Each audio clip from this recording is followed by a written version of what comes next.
Let's take a look at this key pocket knife. It looks like a key but also has a pocket knife in it.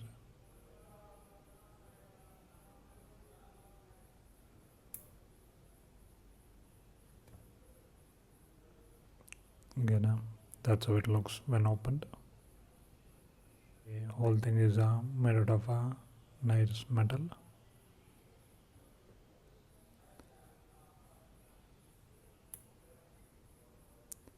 It says Namana on the key. You can put this with your keychain and have a handy pocket knife whenever you need one.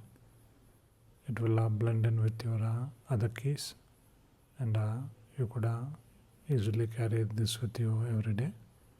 And it's also really lightweight. Costs around 120 rupees or around $2 for this, and could come handy. This is how it looks with regular keys.